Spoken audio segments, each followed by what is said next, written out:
تو میرے عزیزو، اولاد اللہ کی نعمت ہے، اسے جتنا قیمتی بنا سکتے ہو بناؤ، اس پہ سرمایہ کاری کرو۔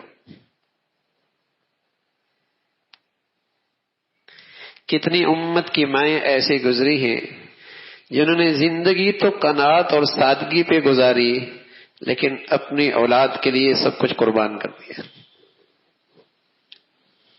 باپ کا انتقال ہو گیا، یہ سوت کاتا کرتی تھی، دھاگا بنایا کرتی، اور اپنے بچوں کے لیے ضروریات زندگی اکٹھی کرتی تاکہ میرا بیٹا دین سیکھتا چلا جائے۔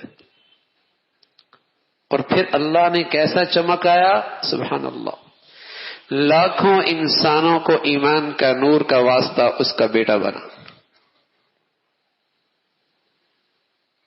تو اللہ وکان اللہ شاکرا علیما، بڑا قدردان ہے، بڑا قدردان ہے۔ جب باپ کی محنت لگتی ہے اولاد پر اور ماؤں کی قربانیاں لگتی ہیں اولاد پر، پھر اس کی اولادیں چمکنے لگتی ہیں، چمکتی ہیں۔ پھر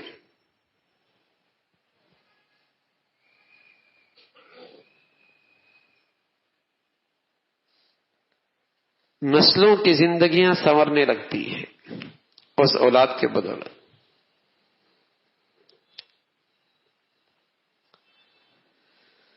تو اولاد ایک ایسی چیز ہے میرے عزیزو، اس پہ سرمایہ کیجیے، سرمایہ لگائیے، اس پہ سرمایہ کاری کیجیے، اپنی صلاحیتوں کی، اپنے وقت کی، اپنی محنت کی، اپنے وسائل کی، اسے امت کے لیے قیمتی بنائیے۔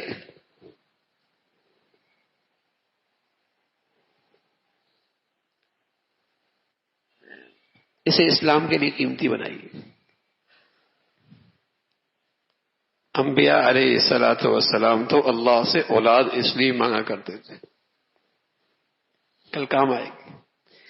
پھر اس کے پہنانا، اس پر بھی آپ کو ثواب ملے گا، اس کو کھلانا، اس پر بھی ثواب ملے گا، اس کے لیے وقت صرف کرنا، اس پر بھی آپ کو اجر ملے گا۔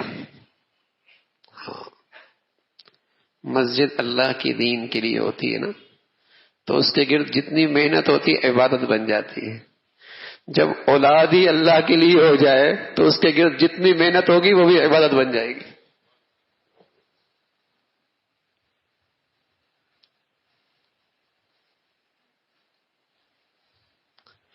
اس کے گرد جتنا محنت ہوگی، جتنا سرمایہ لگے گا، جتنی صلاحیتیں لگیں گی، اللہ کے لیے ہے، وہ بھی عبادت بن جائے گی۔